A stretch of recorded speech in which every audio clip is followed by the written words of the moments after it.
Hello friends, welcome to SSC coaching centre. दोस्तों, आप सभी लोग एग्जाम की तैयारी कर रहे हो और आपको क्वेश्चन 1 मिनट से कम समय ले रहा है तो आपकी तैयारी अच्छी है। अगर 1 मिनट से ज्यादा समय में आप क्वेश्चन को कर पा रहे हैं तो आपको जरूरत है 1 मिनट में करने की। आप हमारे चैनल से जुड़ जाइए, हम आपको वही तरीका बताते हैं जिससे कि आप 1 मिनट से कम समय में क्वेश्चन को कर पाए। तो चलिए स्टार्ट करते हैं। पहला क्वेश्चन है, रीजनिंग का है और सभी प्रश्न रीजनिंग के हैं। 925 का रिलेशन 16 से किस प्रकार है, उसी तरीका से 830 का रिलेशन यहां पे बनेगा। तो 1 मिनट से कम में हमें सीखना है, उसके लिए प्रैक्टिस अच्छी होनी चाहिए, मेहनत भी अच्छी होनी चाहिए और फिर एग्जाम में भी मेहनत अच्छी होती है तो एग्जाम पास कर पाते हैं। देखिएगा 9, 2, 5 ये बड़ी संख्या, ये छोटी संख्या। अगर आप तुरंत दिमाग में क्लिक करोगे कि इतनी बड़ी संख्या से छोटी संख्या में रिलेशन नहीं बन सकता तो आप इनको जोड़ लोगे। 9, 2, 11, 11 में जोड़ोगे 5 तो कितना हो जाएगा भैया 16, 16 बन गया। बिल्कुल यही लॉजिक अगर आप यहां लगा दो, 8 और 3 11, 11 में 0 जोड़ेंगे तो 11 ही रहेगा। तो इसका मतलब यहां पे आने वाली संख्या 11 होगी, जो कि डी ऑप्शन में दिया गया है। 1 मिनट से कम समय में हमारा आंसर आ गया। चलिए अब देखते हैं अगला सवाल। अगला प्रश्न है, कौन सा वेन आरेख निम्नलिखित वर्गों को सही निरूपित करता है? सप्ताह, महीना, वर्ष। एसएससी, सीजीएल, सीएचएल से। यानी कि आज की वीडियो में जितने भी क्वेश्चन हैं वो सभी इंपॉर्टेंट हैं। अब यहां पे सप्ताह, महीना, वर्ष में हमें क्या करना है, वेन आरेख बताना है। तो मैं क्या करूंगा, सप्ताह, महीना, वर्ष। तो सप्ताह, महीना, वर्ष में सबसे बड़ा कौन है? वर्ष। भाई एक वर्ष सबसे बड़ा है, उससे छोटा महीना होता है और महीने से छोटा सप्ताह होता है। तो सबसे पहले जो मैं आरेख बनाऊंगा ये वर्ष का बना लूंगा। ठीक है, वर्ष का बना लूंगा। तो कोई भी महीना हो वो वर्ष के अंदर होता है। 12 महीने होते हैं टोटल, 12 महीना मिलाकर के एक वर्ष होता है। तो जो भी महीना होता है वो वर्ष के अंदर होता है। तो महीने वाला जो आरेख आएगा वो वर्ष के अंदर आ जाएगा, ये हो जाएगा महीना। ठीक है, ये महीना हो गया। अब जो भी सप्ताह होता है वो महीने के अंदर होता है। एक महीने में 4 सप्ताह होते हैं, तो कोई भी सप्ताह एक महीने के अंदर आता है तो जो सप्ताह का आरेख बनेगा वो महीने के अंदर बनेगा। ये सप्ताह का आरेख है, सप्ताह का। तो इस तरीके की आकृति आपको किस ऑप्शन में देखने को मिलेगी? बी ऑप्शन में। यह हो जाएगा प्रश्न का बिल्कुल सही जवाब। चलिए अब देखते हैं अगला सवाल। अगला प्रश्न है रीजनिंग का बहुत इंपॉर्टेंट क्वेश्चन, सीरीज का।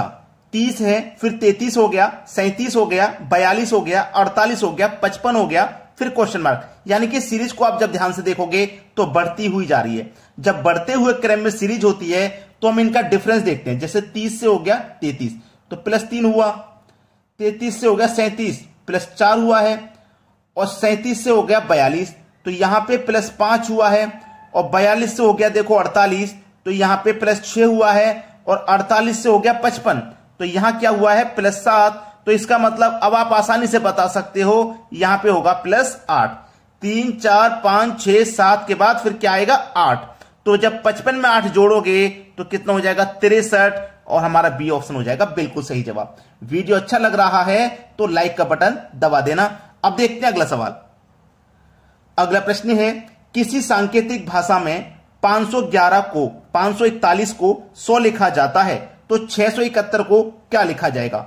Railway, RPF, SI. यहां पे 4 ऑप्शन भी हैं। तो देखिए अभी तक आपने क्वेश्चन देखे होंगे कि अल्फाबेटिकल नंबर से लिखा जाता है, लेकिन यह क्वेश्चन यहां पे नंबर टू नंबर दिया गया। यानी कि आप 541 से क्या करना है, आपको 100 बनाना है। कैसे बनाओगे? बहुत सिंपल क्वेश्चन है। अगर आप इन सभी को जोड़ लो, 5 और 4 9, 9 में जोड़ोगे 1 10। देखिए इन सभी का योग 10 है, और 10 का जब आप स्क्वायर कर दोगे तो 100 आपको मिल जाएगा। बिल्कुल यही लॉजिक यहां लगा दो आप। 671 से ये संख्या क्या बनेगी वो बताना है। तो इन सभी को जोड़ लो, 6 और 7 13, 13 में जोड़ दो 1 कितना हो जाएगा 14। जिस तरीके से यहां 10 का स्क्वायर दिया गया था यहां 14 का स्क्वायर हो जाएगा, जो कि 196 हो जाएगा। देखिए 196 कहां पर है? सी ऑप्शन में। अब यहां पे आप सभी लोग पहुंच गए हो चौथे सवाल तक, तो कमेंट करके अपना अपना नाम बता दीजिए कि कितने बच्चे ऐसे हैं जो रेगुलर हमारे साथ जुड़े हुए हैं। लाइक तो सभी करेंगे और कमेंट वही बच्चे कर पाएंगे जो पूरे वीडियो को देखते हैं, क्योंकि बहुत सारे बच्चे हैं, कम से कम मैं आपको बताता हूं 80% बच्चे 1 या 2 सवाल 2 मिनट का वीडियो देख करके स्किप कर देते हैं, वीडियो को छोड़ देते हैं। यहां तक वही बच्चे पहुंचते हैं। इतने वीडियो मैंने आपको देखा, मैं एवरेज व्यू ड्यूरेशन भी देखता हूं, कितना वीडियो तक आप वॉच कर रहे हो, कितना टाइम तक। तो वो यहां तक जो बच्चे 80% में नाम ले रहा हूं ना, 2 सवाल या 1 सवाल देखा छोड़ के चले गए, वो तैयारी उनकी अधूरी रह जाती है। पूरी वीडियो को जब आप देखते हो सभी सवाल सीखने को मिलते हैं। और हमारा टारगेट क्या है, 1 मिनट से कम में 1 मिनट से कम में सवाल करवाना है, 1 मिनट से कम। टाइम कितना लेना है? 1 मिनट से कम में। ये हमारी ये टारगेट है, ये समझ लीजिए हमारा ये टारगेट है कि हम जो भी सवाल आपको कराएंगे वो 1 मिनट से कम में ही कराएंगे। तो सभी बच्चे क्या करेंगे? कमेंट करेंगे। चलिए अब देखते हैं अगला सवाल। अगला प्रश्न है आरआरबी का रिलेशन टीटीडी से है तो डबल एडी का रिलेशन किससे बनेगा? बहुत अच्छा सवाल। देखिएगा आर आर बी का जो रिलेशन है वो टी टी डी से है। तो आप एग्जाम की जब तैयारी कर रहे हो तो आपको जो अल्फाबेट है ए से लेके जेड तक 26 होते हैं, उसमें कौन सा अल्फाबेट कितने नंबर पे आता है ये आपको मालूम होना चाहिए, तभी आप इस तरीके के प्रश्न को कम समय में कर पाएंगे। आर आता है 18 नंबर पे, आर आता है 18 पे, बी आता है 2 नंबर पे। मैंने नंबरिंग कर लिया, इनको टी करूंगा 20 नंबर पे, टी आता है 20 नंबर पे, डी आता है 4 नंबर पे। अब देखिएगा आर का रिलेशन टी से है, यहां पे भी आर का टी से है, यहां बी का डी से है। तो देखिए आर 18 पे है, टी 20 पे, यानी कि 18 का रिलेशन 20 से है, +2 करके दिया गया रिलेशन। यहां भी +2 हो रहा है और यहां भी देखो 2 से 4 हो गया तो यहां भी +2 है। अब रिलेशन बनाना आसान है। ए डी का रिलेशन क्या होगा? ये 1 पे आता है, ये भी 1 पे आता है, ये 4 पे। सभी में देखो +2 हुआ तो यहां भी +2 कर दो। एक में +2 कर देंगे, एक में +2 कर देंगे 3 पे आता है सी। यहां भी +2 कर देंगे तो 3 हो जाएगा, 3 पे आता है सी। और यहां भी जब +2 कर देंगे तो 4 में 2 कर देंगे +6 पे क्या आता है? एफ। तो देखिएगा सी एफ मिल जाएगा आपको बी ऑप्शन में। यह प्रश्न का बिल्कुल सही जवाब है। अब देखते हैं अगला प्रश्न। अगला सवाल है किसी कूट भाषा में एनिमल को इस रूप में लिखा जाता है तो CAT का कूट क्या होगा? यानी कि CAT को कैसे लिखा जाएगा? चलिए पहले इसका रिलेशन देख लेते हैं। ANIMAL इसका कोड क्या है? ये है। अब देखिएगा ध्यान से मैं आपको बताता हूं, इसका कोड ये है।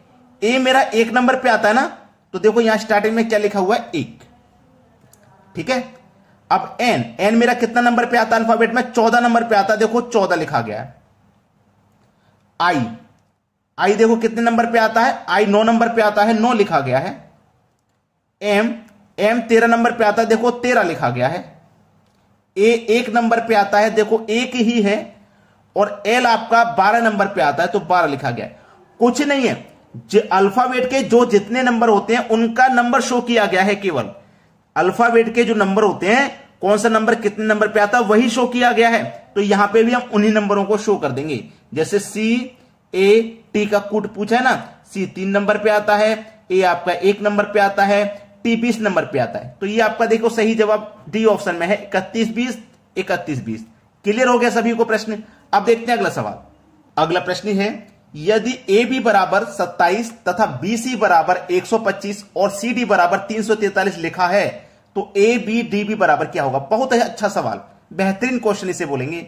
अब देखिएगा AB बराबर 27, अगर मैं A को देखूं, A 1 नंबर पे आता है, B 2 नंबर पे आता है, दोनों को जोड़ दूंगा तो 1 और 2 मिलकर के कितना हो जाएगा? 3 का रिलेशन कितने से है? 27 से है।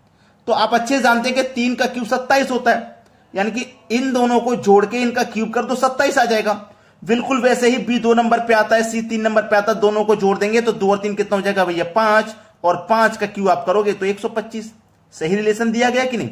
ऐसे ही यहां पे देखो C और D, C आता है 3 नंबर पे, D आता है 4 नंबर पे, 3 और 4 को जोड़ दोगे तो 7 का क्यूब कर दो भैया 343 होता है। देखो 343 दिया गया है। अब यहां पे रिलेशन बनाना आसान हो गया। क्या है? 1 पे आएगा, 2 पे आएगा, 4 पे आएगा, 2 पे आएगा, 1 और 2 3, 3 और 4 7, 7 और 2 9। क्या करेंगे? सभी का क्यूब कर देंगे। और 9 का क्यूब कितना होता है भैया? 729। सी ऑप्शन में दिया गया है बिल्कुल सही जवाब। सभी को समझ में आ गया? चलिए अब देखते हैं अगला प्रश्न। अगला प्रश्न है एक पंक्ति में शिवानी का स्थान दोनों ओर से 23वां है तो बताइए पंक्ति में कुल कितने व्यक्ति हैं? ऐसे सवाल को करने के लिए आपको कोई भी फॉर्मूला याद रखने की जरूरत नहीं है, जो तरीका मैं बता रहा हूं उसे अपना लीजिए। देखिएगा 1 2 3 ऐसे ही कहां पे दिया गया स्थान? 23वां स्थान दिया गया। इधर से चलोगे तब भी 23वां, और दूसरी तरफ से चलोगे जैसे इधर से 1 2 3 इधर से चलोगे तब भी स्थान कितना भैया? 23वां। इधर से चलो तब भी 23वां, इधर से चलो तब भी 23वां। ऐसा ही तो बोला है, शिवानी का स्थान दोनों ओर से 23वां है, यानी कि इधर से भी 23वां है और इधर से चलोगे तब भी 23वां। तो जब मैं यहां इधर से 1 से चलूंगा 1 2 3, तो 23 से पहले यहां लास्ट अंक क्या होगा? 22, यानी कि शिवानी से पहले कितने व्यक्ति बैठे हुए हैं? टोटल 22 है ना। और यहां शिवानी से बाद में कितने बैठे हुए हैं, इधर से चलूंगा मैं 1 2 3 ऐसे ही टोटल यहां शिवानी, इधर दूसरी तरफ से अगर मैं नोट करूं तो शिवानी से पहले इधर भी कितने लोग बैठे हुए हैं, 22 व्यक्ति। शिवानी का स्थान इधर से भी 23वां, शिवानी का स्थान इधर से भी 23वां। तो इधर से चलूंगा तो शिवानी से पहले 22 व्यक्ति, इधर से चलूंगा तो शिवानी से पहले 22 व्यक्ति, 22 और 22 मिलकर के कितने बैठे हैं, 22 और 22 44 व्यक्ति हैं। अभी शिवानी को नहीं गिना, शिवानी से पहले कितने हैं, इधर पहले कितने उनको गिना है। अब ये व्यक्ति एक बचा शिवानी, इसको और गिन लीजिए बस, 44 और 1 45 व्यक्ति बैठे हुए हैं। कोई फॉर्मूला याद करने की जरूरत नहीं है इन सवालों के लिए आपको, ठीक है। तो दोस्तों आज के वीडियो में इतना ही। वीडियो कैसा लगा कमेंट करके जरूर बताइएगा। धन्यवाद।